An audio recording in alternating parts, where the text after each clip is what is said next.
implementation of the AfCFTA.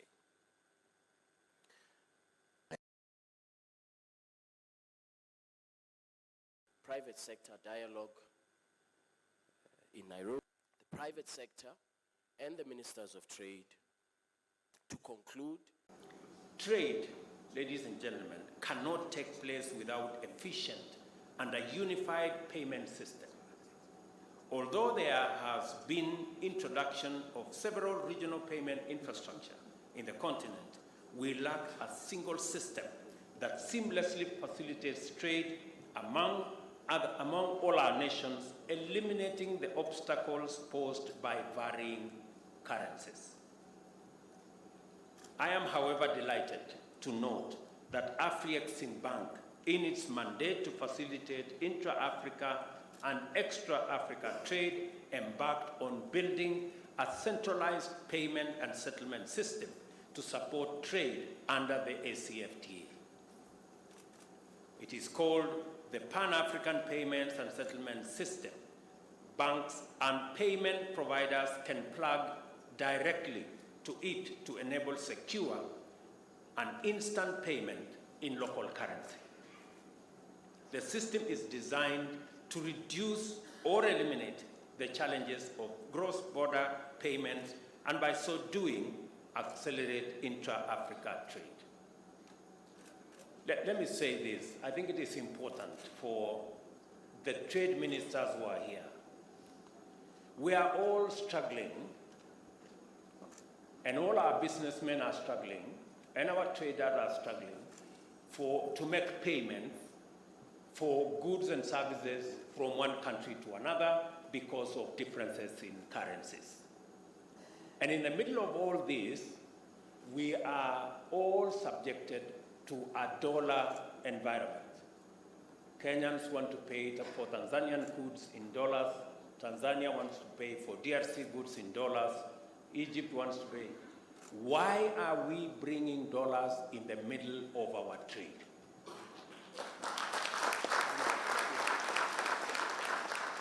This is the question we should be asking ourselves. And in the process, all our business people are stranded. Egypt cannot pay for our tea because they are looking for dollars. We cannot pay for their sugar because we are also looking for dollars. You know? And this is I had a conversation with President Orama of the Afreximbank, and they have built a mechanism where all our traders can trade in the local currency, and we leave it to the Afreximbank to settle all the payments in local currency. We do not have to look for dollars. Our businessmen, our business people, our traders will concentrate on moving goods and services and leave the arduous task of currencies to Afreximbank.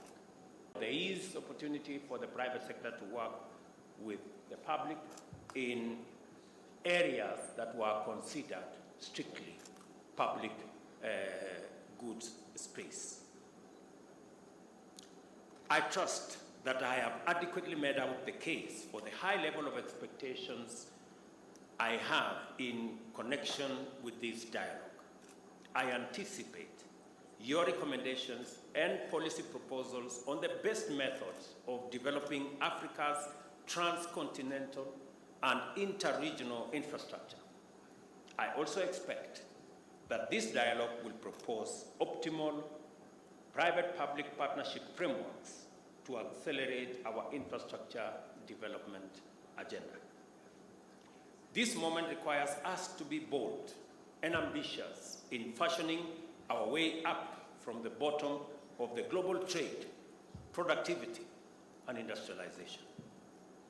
I encourage you to extend your deliberations into such possibilities as African shipping lines, dedicated cargo airlines, and a network of trans-Africa railway lines laid down by each country across its territory that connect seamlessly across our borders.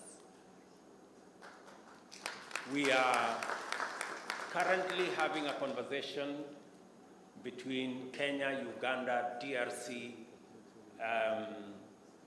including Congo Brazzaville, to see how we can connect the Indian Ocean to the Atlantic. I think there is only a section of 1,000 kilometers of rail, and that should be connected.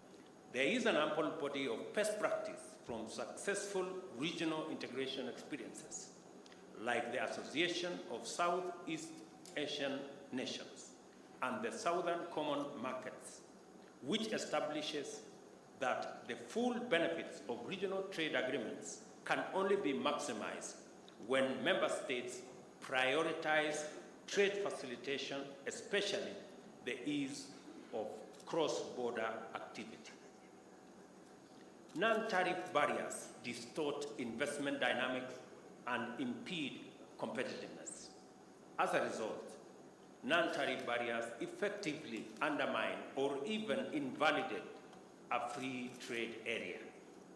This is why we must take such barriers as weak transport and logistics capacity, customs-related delays, rules of origin, import bans and export restrictions, quotas and levies, technical barriers, import permits and licenses very seriously, because they ultimately reverse all the steps we try to make towards a free trade area. They may look small, they may look incremental, but they are sum total amounts to a reversal of what we are all trying to achieve. I was giving an example of the private sector this morning of,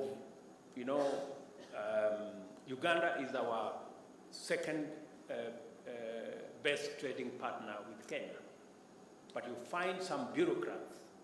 President Museveni had to call me about 2 days ago to ask me about Uganda milk that had challenges coming into Kenya.